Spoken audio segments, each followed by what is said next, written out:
Bien, Monsieur Mettling, nous venons d'entendre Monsieur Edgar Morin pour ce lancement de la chaire Edgar Morin de la complexité, avec un propos immense d'enseignement sur la complexité.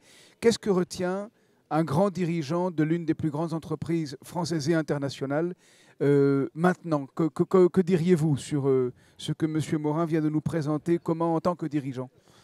D'abord, une grande leçon d'humilité, parce qu'on voit à travers la pensée d'Edgar Morin, sa constance, combien il nous invite, nous dirigeants, à penser et agir différemment de ce qui fait notre quotidien. Ce qui fait le quotidien d'un dirigeant dans un monde complexe, c'est la multiplication des urgences, des décisions, parfois des contradictions, des tensions qu'il nous faut gérer.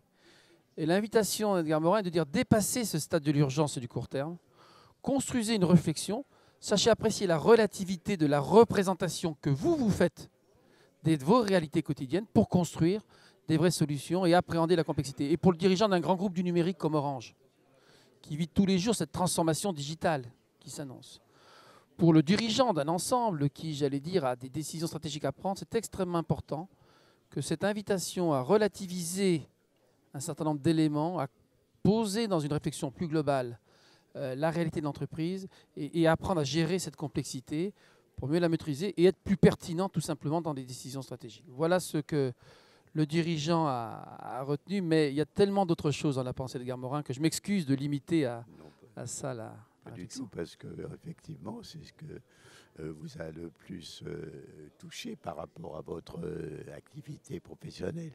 Euh, Il y a un mot que je voudrais compléter. Vous avez dit que ça vous amène à relativiser. Moi, je dirais que ça vous amène aussi à relationner. Parce que dans le fond, le grand problème qui existe dans notre société et qui est un mal, c'est la séparation. Vous avez dans les administrations et dans les entreprises, vous avez la séparation entre les compartiments et qui sont nuisibles aussi bien pour l'entreprise que pour l'usager. Vous venez de parler d'Orange. Mon expérience de praticien, enfin de téléphone mobile, d'Internet et de tout ça, je souffre de la non-communication entre le service commercial et le service technique, qui sont complémentaires. Moi, je vois des administrations, aussi bien publiques que privées. J'ai changé d'adresse, mais j'ai beau avoir donné ma nouvelle adresse, les services ne sont pas communiqués et je reçois des lettres à une adresse vieille de 3 jours. Je vois que, si vous voulez, c'est la compartimentation qui est un mal à l'intérieur et sans doute à l'extérieur de la société. Et je pense que, bien sûr, les problèmes de l'entreprise sont gigantesques face au monde extérieur. Mais elle est amenée à mieux traiter son monde intérieur pour être effectivement plus rentable. Et donc, à mon avis, il faut multiplier les communications internes et les relations internes. Alors, la tendance à la bureaucratisation, elle existe dans les administrations publiques, mais dans les grosses machines privées, ça existe aussi. Et donc, je crois que là aussi, il y a un effort à faire pour être qui a encore que ça ait une certaine fluidité, qu'il n'y ait pas seulement la hiérarchie verticale, les communications verticales et surtout les boucles de rétroaction des uns aux autres. Je crois que c'est très important. Est-ce qu'on peut, Monsieur Mettling, vous demander de réagir sur ce point? Parce qu'au fond, ce que Monsieur Morin dit, c'est que la spécialisation scientifique par discipline ne concerne pas seulement les sciences, mais là où sans doute il y a une vraie question organisationnelle très générale, et pas seulement chez Orange ou chez d'autres organisations, mais chacun se spécialise dans son domaine tôt ou tard. Et comment penser cette capacité de la relation qu'évoque Edgar Morin, effectivement, Bon, d'abord, on voit en tant bien, que dirigeant? il suffit d'entendre Edgar Morin, de savoir ce fonctionnement silo des entreprises pour mesurer la pertinence de la pensée. Je me permets de le redire parce que ce qu'il vient de dire à travers l'approche sociologique et la sienne, à travers la pensée, est tellement dans l'actualité de tant d'entreprises. Alors pour rebondir sur ce qu'il vient de dire, ce qui est vrai, c'est ce qui caractérise les grandes organisations, les grandes entreprises comme les grandes administrations. C'est ce cloisonnement, c'est-à-dire cette logique de la spécialisation par grande matière est ce qui va nous permettre, par rapport à la masse de millions de clients, d'être pertinent dans le service qui est délivré. Or, de plus en plus, le grand changement, la grande évolution, c'est qu'on s'aperçoit que la réponse au client, c'est dans la transversalité qu'elle s'organise, dans cette relation de bout en bout pris par toute la chaîne, quel que soit le point d'entrée dans l'entreprise. Et donc, ces défaillances d'entreprise, ce monde auquel il appelle, cette façon de surmonter la complexité, c'est vrai que c'est le grand chemin des entreprises. Alors, on le fait plus ou moins bien.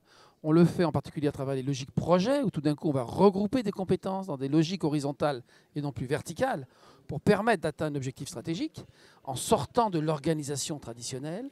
On le fait aussi, c'est important, à travers la digitalisation, ce monde de l'Internet, qui va nous permettre d'accéder en temps réel à un niveau d'information sur un client beaucoup plus important que celui qu'on peut organiser aujourd'hui.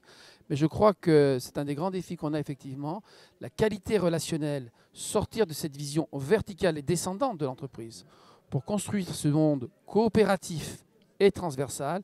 C'est une des grandes manières, j'allais dire, de surmonter la complexité des entreprises. Oui, moi je dois dire que le mal n'est pas dans la spécialisation. D'ailleurs, même mes connaissances, je les ai puisées dans les disciplines spécialisées. Et je veux dire que la spécialisation sont nécessaires. Le mal, c'est la clôture de la spécialisation. Je pense que chaque spécialiste doit avoir une culture, je dirais, sur la société dans laquelle il vit, et je dirais même une culture dans le sens plus large de la littérature et du théâtre. C'est une chose qui peut être... Moi, je pense, il y a une chose que disait, pour les politiques, que disait Octavio Paz, en disant les hommes politiques devraient avant tout lire Shakespeare. C'est peut-être un peu exagéré, mais je crois que, disons, les hommes qui sont à la tête d'entreprise, c'est-à-dire à la tête de l'aléa, du risque, de succès, c'est-à-dire qui sont dans l'aventure de la vie, n'est-ce pas? Alors donc, c'est d'avoir une culture qui permette effectivement de rassembler des connaissances qui vont être utiles à un moment donné. On ne sait pas à quel moment elles vont être utiles, mais souvent, on se rend compte que ça peut être très, très utile. Alors peut-être pouvons-nous finir par une question, M. Mettling, de nouveau sur, on a évoqué le rapport vertical dans les organisations, indispensable mais pas suffisant, horizontal en réseau, une nouvelle émergence d'un nouveau type de leadership, M. Mettling, dans les organisations pour affronter la complexité? C'est clair, hein, et c'est vrai, je pense en particulier, puisqu'on est dans cette belle école, hein, qu'elle est SEC, je pense en particulier à nos managers de demain. Le manager, c'est celui qui, parce qu'il incarne physiquement l'entreprise, porte toute sa complexité dans la relation quotidienne avec les collaborateurs qu'il doit entraîner, motiver, et aussi avec la direction d'entreprise dont il doit décliner la mise en œuvre. Et moi, je pense à ces managers en disant, c'est vrai que pendant longtemps, le bon manager, c'était celui qui incarnait avec autorité, qui portait avec autorité la vision de l'entreprise, et qu'il a décliné au quotidien. Demain, en vous entendant, demain, en mesurant combien le manager doit œuvrer dans ce monde de plus en plus complexe, je me dis que le manager, c'est celui qui, au contraire, sait créer du consensus, de la coopération, du décloisonnement de ses savoirs et de ses compétences pour créer par un leadership l'adhésion, le consensus qui permettra évidemment dans ce monde de plus en plus complexe de se mouvoir. Et donc en entendant Edgar Morin, en voyant nos organisations, en mesurant le chemin et puis aussi tout ce qui arrive, et encore une fois, la digitalisation, la vague du numérique n'est pas le moindre des grands défis auxquels on est confronté. Je me disais qu'effectivement, l'une des clés des réponses de demain, c'est ce nouveau mode de management qui doit évoluer profondément par rapport à ce qu'était un manager, un patron, un dirigeant dans une entreprise classique et hiérarchique. Oui, et vous me faites penser à ceci, c'est qu'en fait, une entreprise est une communauté de destin. Parce que si elle réussit, eh bien, tout l'ensemble doit participer. Et si elle a des aléas, l'ensemble doit le faire. Or, ce sentiment de communauté de destin, c'est peut-être ça qu'il faut développer. Alors, je vais dire quelque chose de très général.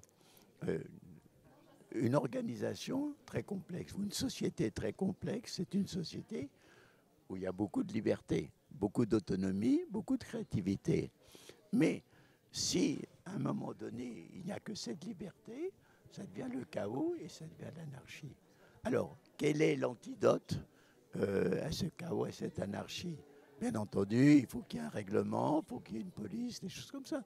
Mais si on ne veut pas mettre trop de coercition et le minimum de coercition, alors qu'est-ce que c'est?